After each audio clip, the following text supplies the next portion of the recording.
The cat এই এসের unit 2 আমরা পড়াচ্ছি। ইউনিট 2 এর বিড়াল সম্পর্কে এবং তার আবির্ভাব হলে মানুষের জীবনে কেমন হয় তার বর্ণনা। প্রথমে আমরা টেক্সট করছি, তারপর বাংলা মানে বলবো। When the family sits down to eat, the cats put in appearance to get his share. He purrs noisily and rubs himself against the legs of the family members. If there is a guest at the table, the cat is particularly civil to him because the guest is likely to have the best of what is offered. Sometimes instead of giving him something to eat, the guest stoops down and strokes the cat and says, "Poor Pushy, poor Pushy." The cat soon tires of that. He puts up his claw and quietly but firmly rakes the guest in the leg. "Oh," says the guest, "the cat is stuck his claw into me." The delighted family remarks, "Is not it sweet of him? Is not he intelligent? He wants you to give him something to eat." The guest cares not what he would like to do, kick the cat out of the window. So with tears of rage and pain in his eyes, he affects to be very much amused and shots out a bit of fish from the plate and hands it down. The cat gingerly receives it with a look in his eyes that said, "Another time, my friend, he would not be so slow to understand." He purrs as he retires to a safe distance from the guest food before eating his food. এবার আঙুল দিয়ে ভালো করে দেখ মানে when যখন the family পরিবার sits down বসে to drink চা পান করার জন্য, the cat বিড়াল puts in appearance আবির্ভূত হয় to get his share তার ভাগ নেবার জন্য। কারণ পরিবারের অন্যান্য মানুষরা যেমন চা খেতে বসে তারা তাদের মধ্যে চাটা বিতরণ করে, ডিস্ট্রিবিউশন করে, ঠিক বিড়ালও তাদের পরিবারের একটা সদস্য, সেও তার ভাগ নেবার জন্য সেখানে আবির্ভূত হয়। He purrs noisily, সে গড়গড় করে জোরে জোরে, and rubs himself, নিজেকে ঘষে against the legs, তার পায়ের সাথে of the family members, তাহলে পরিবারের সদস্যদের পায়ের সঙ্গে নিজের দেহটাকে ঘষাঘষি করে আর গড়গড় করে জোরে জোরে। If there is a guest, যদি কোনো অতিথি থাকে at the table, চায়ের টেবিলে, the cat is particularly civil to him, বিড়াল তখন তার প্রতি বিশেষভাবে ভদ্রতা দেখায়, because কারণ the guest is likely to have best of what is offered, কারণ গেস্ট অতিথি পেতে চলেছেন সবচেয়ে ভালো খাবার। কারণ সবার বাড়িতে যদি কোনো অতিথি আসেন তাকে আমরা কি করি, ভালো ভালো খাবারগুলোই দিই, আর সেই অতিথি যদি বিড়ালকে কিছু দেয় তাহলে সেটাও সে ভালোই পাবে। তাই বিড়াল ভাবতে চলেছে সে সবচেয়ে ভালো খাবার খেতে চলেছে। সামটাইমস মাঝে মধ্যেই instead of giving him something to eat, তাকে কিছু খেতে দেওয়ার পরিবর্তে দ্য গেস্ট স্টুপস ডাউন, অতিথি কি করে ঝুঁকে পড়ে, অ্যান্ড স্ট্রোকস দ্য ক্যাট, এবং বিড়ালের গায়ে হাত বুলিয়ে দেয়, অ্যান্ড সেজ বলেন, "পোর পুষি, পোর পুষি, বেচারা পুষি, বেচারা পুষি।" The cat soon tries of that, বিড়াল এতে ক্লান্ত বোধ করে।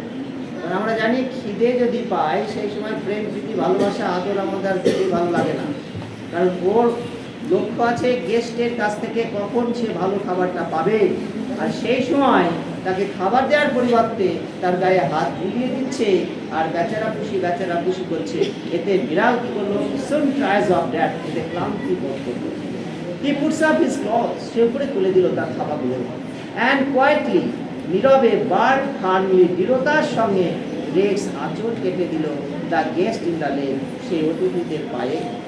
ও আহ, সেজ দ্য গেস্ট, অতিথি বলল, কারণ পায়ে যখনই আঁচড়টা কেটে দিল তার থাবা দিয়ে নখ দিয়ে তখন অতিথি আর্তনাদ করে উঠলেন, the cat stuck his claws into me, বিড়াল আমার পায়ের উপরে থাবা বসিয়ে দিয়েছে।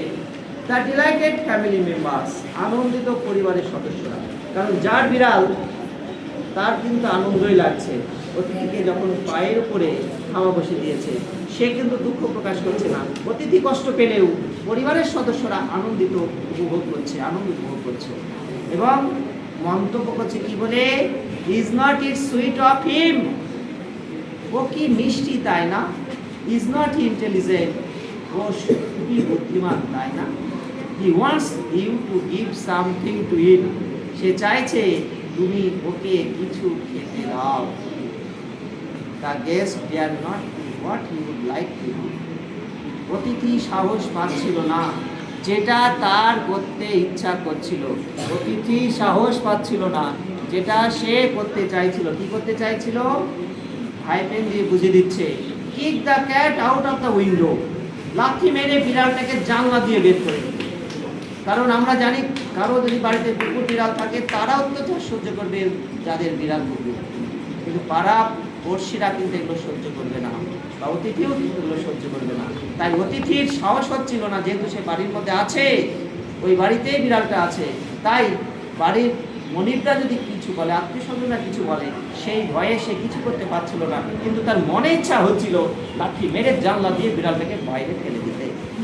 সুতরাং উইথ টিয়ার্স অফ রেজ, রাগে চোখে জল নিয়ে, and pain in his eyes, চোখে জল নিয়ে, রাগে কষ্টে ব্যথাতে, he appears to be very much amused, সে এমন ভান করলো যেন মনে হচ্ছে সে খুবই খুশি হয়েছে, এমন ভান করলো যাতে মনে হলো যে সে খুব খুশি হয়েছে। And shorts out a bit of fish, এবং এক টুকরো মাছ তুলে দিল ফ্রম হিজ প্লেট, তার প্লেট থেকে, অ্যান্ড হ্যান্ডস ইট ডাউন, এবং হাত বাড়িয়ে প্লেট থেকে মাছটা তুলে হাত বাড়িয়ে বিড়ালটাকে দিল। দ্য ক্যাট জিঞ্জিয়ারলি রিসিভস, বিড়াল সযত্নে গ্রহণ করল। গিট, এটা মানে ওই মাছের টুকরোটা, এটা অতিথি তাকে দিল। With a look in his eyes, with a look in his আইজ, এমন একটা চাউনি দিয়ে তাকালো, দ্যাট সেজ, যে চাউনিতেই প্রকাশ পেল, অ্যানাদার টাইম, অন্য সময় মাই ফ্রেন্ড, এই যে প্রিয় বন্ধু, you would not be so slow, তোমার যেন বুঝতে দেরি না হয়, টু আন্ডারস্ট্যান্ডিং, তোমার যেন বুঝতে, স্লো মানে দেরি, তোমার যেন বুঝতে দেরি না হয়। এটা বিড়াল তার চাকুনি দিয়ে বুঝিয়ে দিল। এটা অনেক সময় আমাদের মাস্টারমশাইরা, দিদিমণিরা, বাবা মারাও তাদের চোখের চাহনি দিয়ে এমন ভাব বুঝিয়ে দেয় তাতে তোর চাওয়া জিনিসটা তারা দিতে চাইছে না, এটা বোঝানো যায় চোখের দৃষ্টিতে, চোখের ভাষাতে। হি পার্স, সে গড়গড় করতে লাগলো, অ্যাজ হি রিটায়ার্স, যখন সে চলে গেল, টু এ সেফ ডিস্টেন্স, একটা নিরাপদ দূরত্বে, ফ্রম দ্য গেস্ট, অতিথির বুট থেকে, মানে জুতো থেকে, বিফোর ইটিং হিজ ফুড, খাবার আগে, অর্থাৎ সে তার খাবার খাওয়ার আগে অতিথির বুট থেকে এক নিরাপদ দূরত্বে সরে গেল। কারণ এই বিড়াল হচ্ছে ইন্টেলিজেন্ট প্রাণী, বুদ্ধিমান একজন প্রাণী। এর বাড়িতে থাকার জন্য অনেক অতিথি তাদের বাড়িতে আসা যাওয়া করেছে, তাই বিড়ালের একটা আলাদা অভিজ্ঞতায় আছে, মার খাওয়া, জুতো খাওয়া, বুটের বাড়ি খাওয়া, সেইটা বুঝতে পেরে মাছের টুকরোটা নেওয়ার সাথে সাথে অতিথিদের পায়ের কাছ থেকে অনেকটা দূরে সরে গেল, যাতে অতিথি চাইলেও তাকে জুতো মেরে, লাথি মেরে কোনোভাবেই তাকে আঘাত করতে না পারে। এই জন্যই সে নিরাপদ দূরত্বে চলে গেল।